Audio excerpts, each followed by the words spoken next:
lagi bersama saya, Yolanda Mutiara, mahasiswa manajemen semester 6 dari Universitas Teknokrat Indonesia.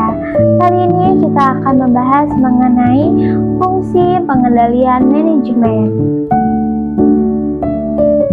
Bayangkan sebuah perusahaan berjalan tanpa arah yang jelas.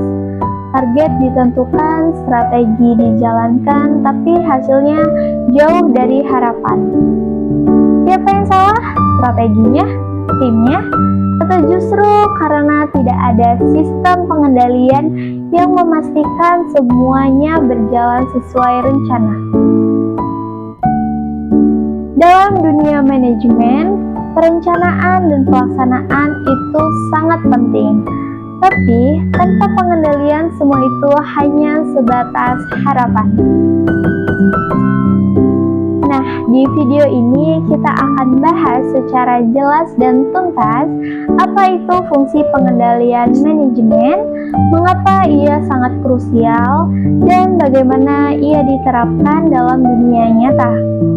Karena sebagai mahasiswa, memahami ini bukan cuma soal teori. Ini tentang menjadi pemimpin yang bisa membaca arah dan mengendalikan perjalanan. Pertama, apa itu pengendalian manajemen? Secara sederhana, pengendalian manajemen adalah proses untuk memastikan bahwa aktivitas organisasi berjalan sesuai dengan rencana dan tujuan yang telah ditetapkan. Nah, bayangkan kita mengemudikan sebuah mobil.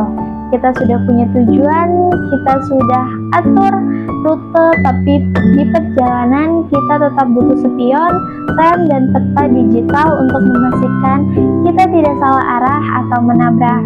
Nah, itulah fungsi pengendalian dalam manajemen.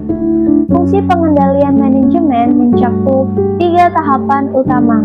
Yang pertama yaitu untuk menetapkan standar kinerja, apa yang jadi ukuran keberhasilan, apakah itu target penjualannya, efisiensi biayanya berapa sih, tingkat kepuasan pelanggan itu segimana sih, semuanya itu harus jelas.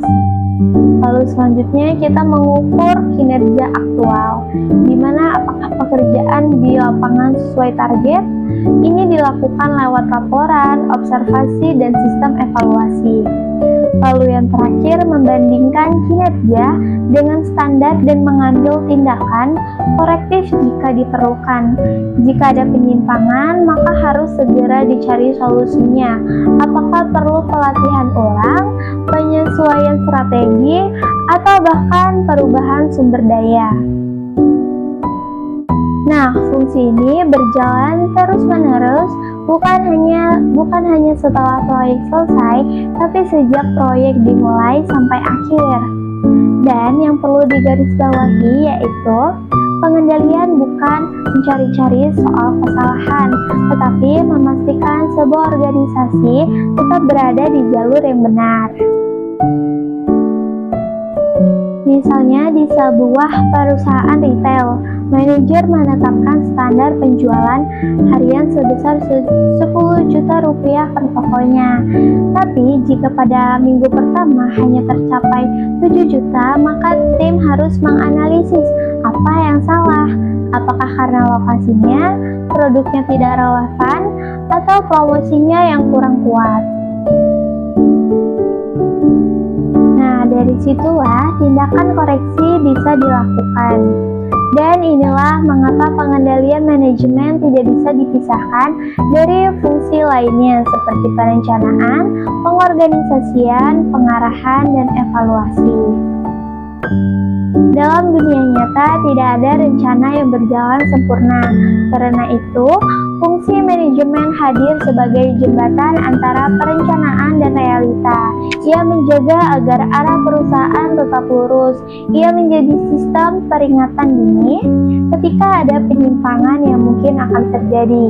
Dan yang paling penting, ia membantu kita menjadi pemimpin yang tidak hanya pintar menyusun strategi, tapi juga berani bertanggung jawab atas hasil dan terus memperbaikinya. Nah, maka dari itu, mulai sekarang mari kita latih kemampuan ini karena tanpa pengendalian manajemen hanyalah wacana.